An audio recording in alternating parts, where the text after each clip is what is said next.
Unidos hoy examina el programa de detención secreto de la CIA de por lo menos 119 individuos y la utilización de tácticas de interrogación coercivas, en muchos casos tortura. En las últimas 2 semanas he revisado, me he hecho mucha introspección de si demorar la publicación de este informe para después, pero porque claramente es un momento de inestabilidad en muchas partes del mundo, pero lamentablemente eso va a continuar por el futuro previsible. Así publiquemos o no este informe. Hay quienes aprovecharán el informe para decir, miren lo que han hecho los estadounidenses, y van a tratar de utilizarlo para justificar violencia. Eso no podremos evitarlo, pero la historia nos juzgará por nuestro compromiso a una sociedad justa, regida por la ley, y estar dispuesto a enfrentar algo muy feo, una verdad muy fea, y decir, ya no lo haremos nuevamente. Quizá nunca haya un momento preciso para publicar este informe. Esto no se resolverá ni en meses ni en años, pero este informe es demasiado importante para guardar indefinidamente. Mi decisión de publicarlo también aumentó debido a una campaña de afirmaciones incorrectas antes de que nadie hubiera podido leer el informe. Y de hecho, el informe en este momento, recién en este momento, mientras que hablo, está siendo publicado.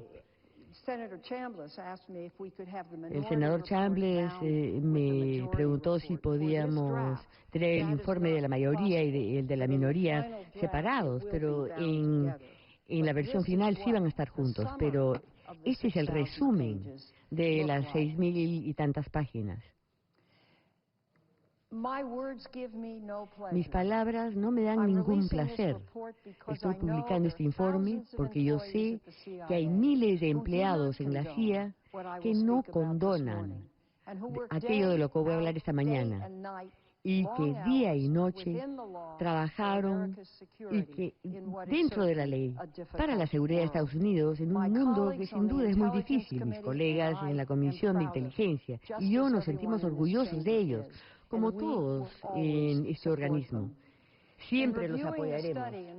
Al revisar el informe en los últimos días, con la decisión de publicarlo o no, me impresionó una cita que encontré en la página 126 del resumen ejecutivo.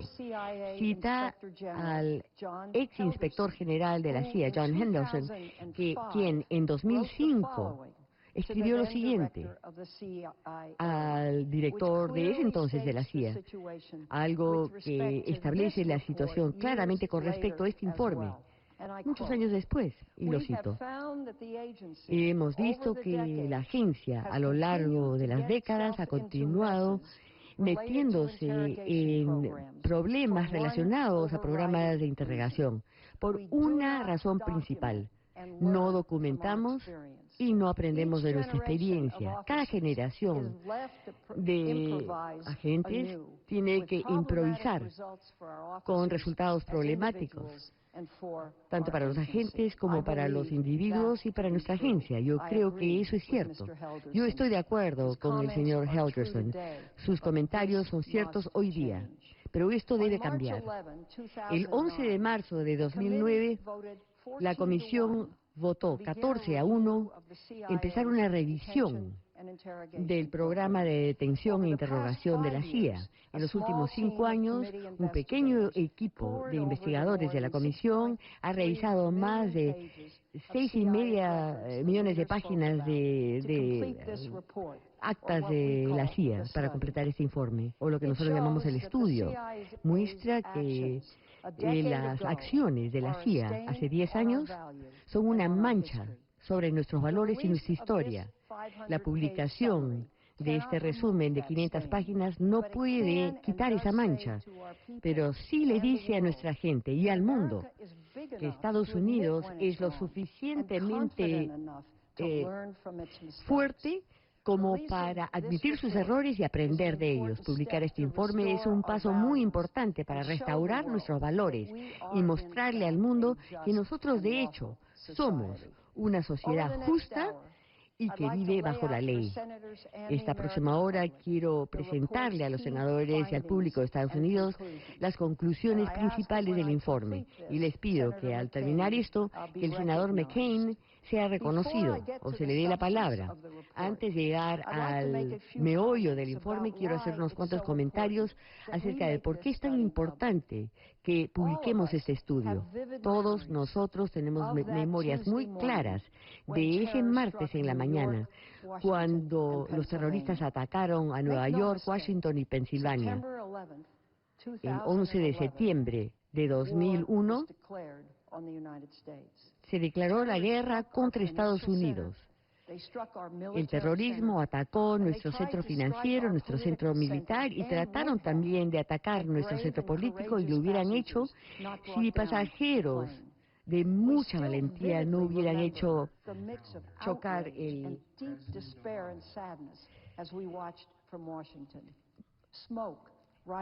humo que salía del Pentágono, el avión de pasajeros en un campo en Pensilvania, el sonido de cuerpos cayendo del edificio a medida que gente inocente se tiraba de las Torres Gemelas. Un terrorismo masivo que muchas veces vemos en otros países. Nos había atacado a nosotros directamente, matando a más de 3.000 hombres, mujeres y niños inocentes. Lo que sucedió fue que nos unimos como una nación con una misión singular: llevar a aquellos que cometieron estos actos ante la justicia. Pero en ese momento es cuando los valores de Estados Unidos entran en juego, donde el imperio de la ley y los principios fundamentales del bien y el mal son importantes.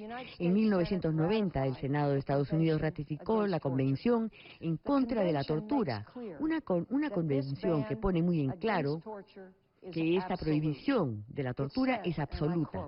Dice, y cito, ninguna circunstancia excepcional, en absoluto, incluyendo lo que acabo de leer, ya sea un estado de guerra o amenaza de guerra, inestabilidad política interna o cualquier otra emergencia pública, puede invocarse como justificación para la tortura. Fin de cita. No obstante, se dijo que la necesidad de información de posibles otros complots terroristas después del 11 de septiembre hicieron que fueran necesarias estas tácticas de interrogatorio excesivas, pero toda nuestra revisión meticulosamente examinó las actas y concluye que las técnicas coercivas de interrogación no produjeron la inteligencia valiosa que según la CIA no se podía conseguir de otra manera.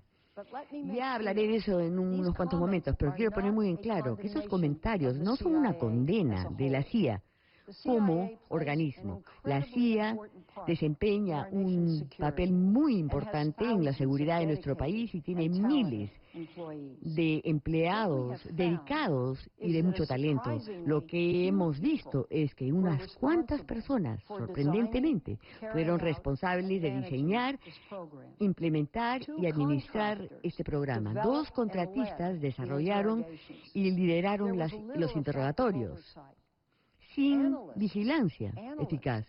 Analistas de vez en cuando daban órdenes operativas que los interrogatorios y la administración de la CIA del programa era débil y estaba muy diluido.